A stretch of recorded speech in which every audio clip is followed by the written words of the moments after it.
xibaar yu wér te wóor ca tàng-tàng ba abonnez-vous pour ngeen di mën di jot suñuy vidéo.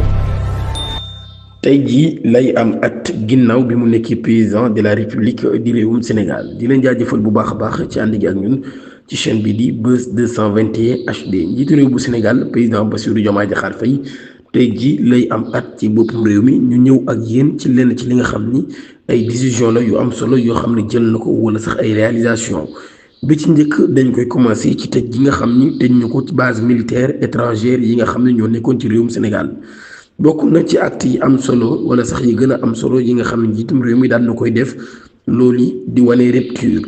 waaye tamit di wane ak coppiku goo xam ne am na ci yi nga xam ne Macky Sall daan na ko def loolu yi bokk na ci ginnaaw bi nga xamee ni moom njiitu réew mu Sénégal daan nay annoncé le 28 novembre ci ab entretien boo xam ne amaloon na ko ci ay média ci ab média français moom mi daal daan nay xam ne woon nag daal ca Paris dina fermer lépp loo xam ne rek ab base militaire la ci réewum Sénégal boo xam ne nag base étrangère la moo xam muy bu pare faneen fu mu mën si doon loolu nag daal mu daal di jàpp ni seen nekk ci biir réew mi daal loolu yi àndul benn yoon nag ak souveraineté wu réewum Sénégal.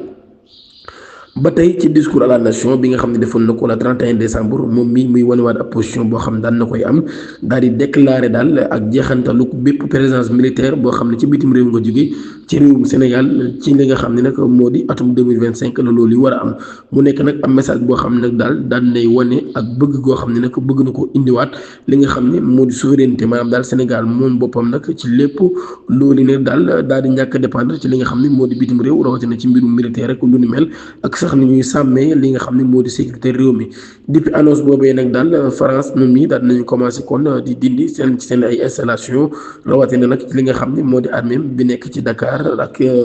commencé nag di dàq ay nit yoo xam ne sax ay sénégalais lañ nekkoon ab effectif boo xam ne ñoom ñi ñu ngi doon liggéey ci yooyu li base ba tey ci loolu li ci la ñuy des daan nay suspendre li nga xam ne ay lotissement la woon ci côté littoral bi ci yenn ci zone yi ak li nga xam ne moo di littoral bi ginnaaw bi nga xam ne ay installation yoo xam ne ginnaaw bi nga xam ne daan nay installé wu moom président Bassirou Diomaye Diakhar Faye moom mii nag daal daan nay ñëw nag ngir réguler li nga xam ne nag ngir réguler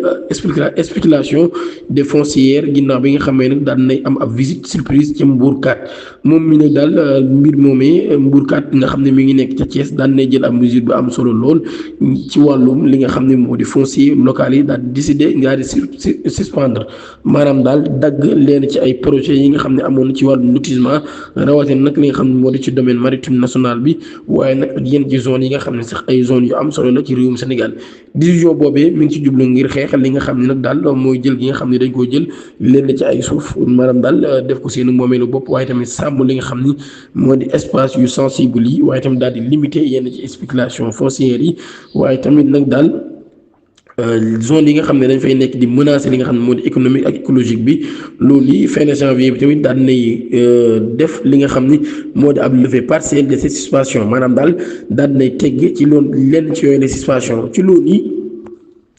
ci lenn loo xam ni daf koo suspendre loolu yi mooy ñetteelu dogal bi nga xam ne bu am solo la mu daal di koy jël wala sax lenn loo xam ne daf koo supprimer muy haut conseil des collectivités territoriales ak conseil économique social et environnemental mu nekk ñaari institution yoo xam ni dañ leen doon critiquer ngir seen ñàkk am solo goo xam ne ñàkk na koo am solo loolu yi daal taxoon nag ñu daal leen di tas moom la président Bassirou Diomaye Diakhar Faye daal di jël mesure boobee ngir nag daal di alléger li nga xam ni moo di le paysage institutionnel waaye tamit daal di réorienter les sources vers des institutions jugées plus essentielles maanaam daal ressources yooyu mu daal di koy jël daal di koy yóbbu na ci ay institutions yoo xam ne jàpp nañ daal ñoom ñoo ko gën a soxla li nga xam ne moo di économie bi ñu ci doon généré mu nekk nag ginnaaw bi économie bi nga xam ne généré nañ ko ci mu nekk 77 milliards de francs CFA ci juróomi at yu ne 7,5 milliards de francs CFA la haut conseil des collectivités territoriales doon dépensé at mu ne 7,8 milliards de francs CFA le conseil économique social et environnemental doon fere ci at mu ne loolu nag daal nañ koy jëlaat daal di koy defaat ci li nga xam ne nag moo di wàllum njàng mi ak njàngale mi loolu yi nag ngi financé ab plan d'urgence boo xam ne nag daal dañuy fexe ba manqué gi nga xam ne dañ koo manqué ay jàngalekat ñu daal di koy mën a am. loolu yi daal ci topp tas gi nga xam ni daan na koy tasoon assemblée nationale ginnaaw bi nga xamee daan nay def ay weer ci bopp réewum Sénégal moom mi daan nay jël ab dogal bu am solo lool ci ab déclaration moom mi nag daal mu daal di remettre en question composition bi nga xam ne daal moo am ci assemblée nationale ginnaaw ba nag daal mu daal ni dafa mel ni rek lu bokkul daal ak li nga xam ni moom la askan wi di xaar ci loolu yi nag ci la organiser ay élections législatives yoo xam nag dañ koo anticiper daal di renouveler nag li nga xam ni moo di la classe politique waaye daal di renforcer légitimité bi nga xam ne assemblée nationale daf koy am waaye nag daal di indiwaat confiance bi nga xam ne citoyens yi daan nañ koy amoon ci institution boobee loolu nag daal dissolution boobee wala sax tas gi nga xam ne tas na ko assemblée nationale loolu yi nag daal dinay tax mu daal di nag am ab assemblée nationale boo xam ne nag ñoom mi daal moo ko daal di dominer wala sax ab partenaire ñoom ñoo fa am li nga xam ne rek moo di majorité ci assemblée nationale boobee. ca juróomeel ba nag mu daal di def lu am solo lool daal di réactiver waat li nga xam ne moo di haute cour de justice di ACG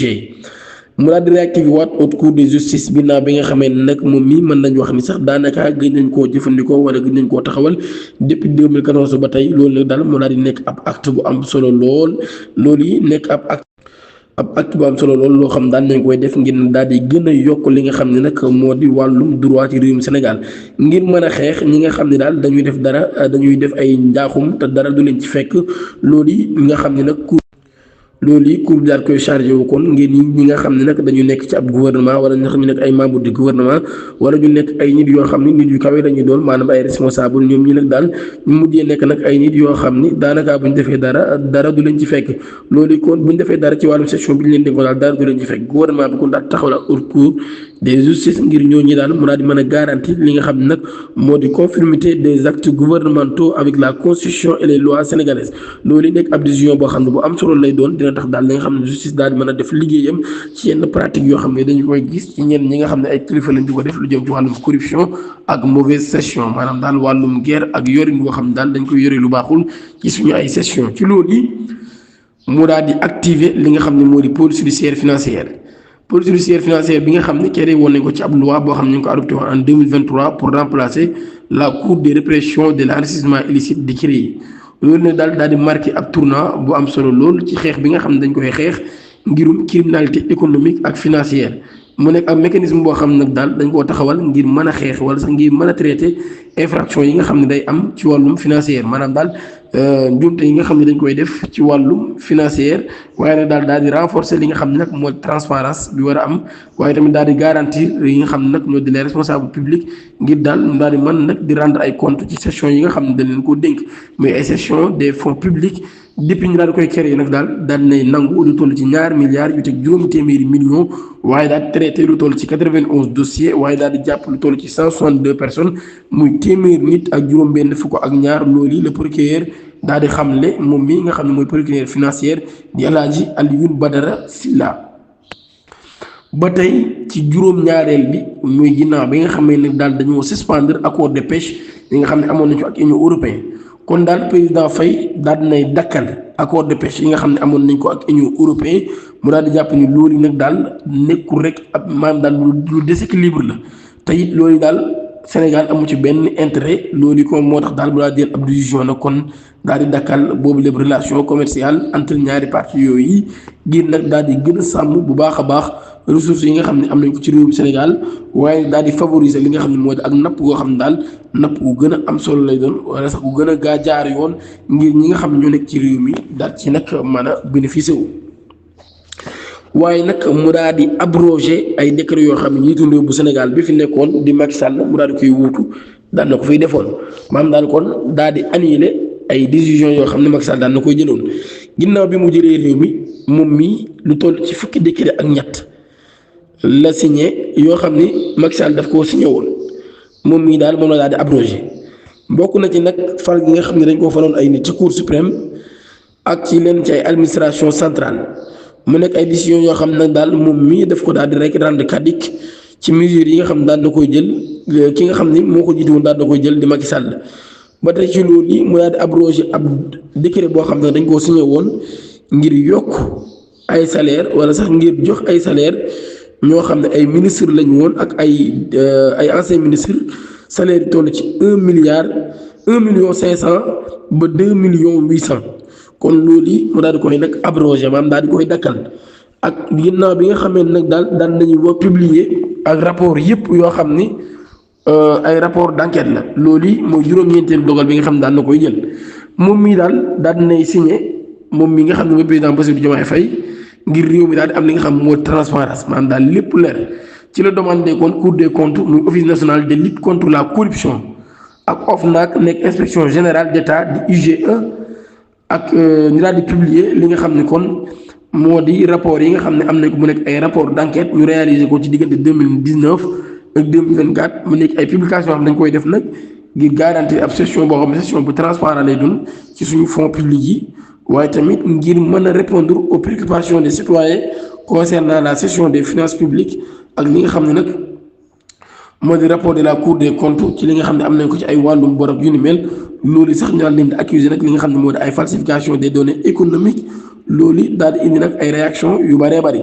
ginnaaw nag bi nga xam ne moom moo ju nekk fukkeel ba muy négocier yi nga xam ne négocier waat nañ ko li nga xam ne moo di contrat pétrolier ak ay gazières yi loolu yi nekk ay dogal yu am solo yoo xam ne kon jiitu réew bu Sénégal daan na koy jël ci at mi nga xam ne kon daan na ko fi njëkk a def ci réewum Sénégal loolu yi lañ leen indiloon tey ci seen chaîne bi di Buzz 221 HD di leen ñaan ngeen abonné suñu chaîne YouTube te activer cloche de notification bi pour bañ a rater suñu yeneen vidéo.